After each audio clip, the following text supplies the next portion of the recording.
Hello everyone! Welcome back again sa ating panibagong video. Of course, panibagong video, panibagong luto na naman ang inyong inday. Siyempre, ito lang talaga ang aking kayang gawin sa ngayon, kaya ito muna ang aking gagawin. Magluluto muna tayo ng ating special recipe na ating adobo. Kakaiba nga pala ako mag-adobo mga inday kasi nga po hinuhuli ko talaga ang aking mga sibuyas. Ayan, maraming sibuyas nga pala ang aking nilalagay dyan. At syempre, habang naghihintay tayo sa ating adobo, ayan, nagsaing nga pala ang iyong inday para naman may partner tayo sa ating masarap na ulam. By the way, katatapos ko nga lang pala magilinis sa kabilang bahay niyan, kaya ayan, nagutom ako at ako'y naghahanap na nga ng aking makakain.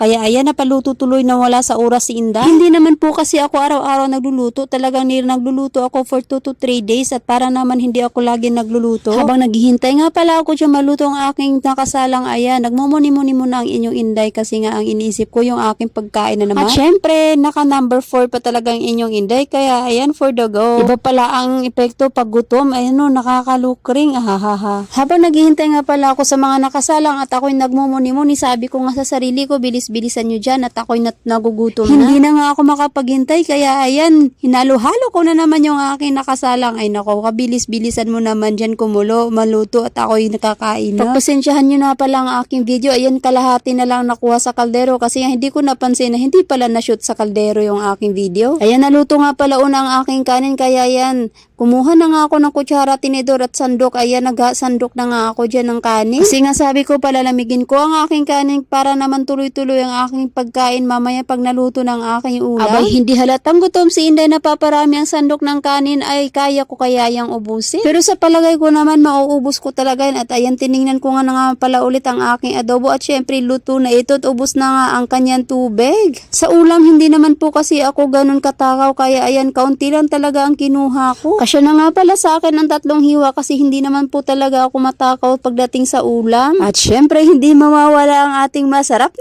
na Pepsi. Kumuha na nga pala ako dyan ng yelo at nilagay ko nga dyan sa aking magic na tasa. Hindi naman kasi masarap ang soft drinks mga Inday pag hindi malamig ang iyong iniinom, kaya ayan, kuha-kuha ako ng yelo. Napadami na nga ang aking yelo at napuno na nga ang aking tasa dyan sa yelo pa lang. Ayan, bubuksan ko na nga pala ang aking masarap na Pepsi. Syempre, kumpleto talaga ang ating pagkain pag meron tayong Pepsi. Binuhos ko na pala dyan sa tasa ang aking Pepsi, kaya ayan, ready na kumain ang inyong Inday. Sana lahat ng mga kapwa ko OFW nakakain na rin sa tamang oras. Bago nga pala magtatapos ang video na ito, nais ko po magpasalamat sa inyong lahat na hindi po nagsasawang magsuporta sa aking mga video. Syempre, kung napapanood nyo ang video na ito, maaaring mag-comment po kayo kung saan bansa nakarating ang aking video. Nakatingin na nga ako sa aking pagkain. Kain na muna tayo mga idol ko. At hanggang dito na lang po ang aking video. Maraming salamat po. Please like and comment and share. Thank you so much. Bye-bye. See you again sa ating next vlog.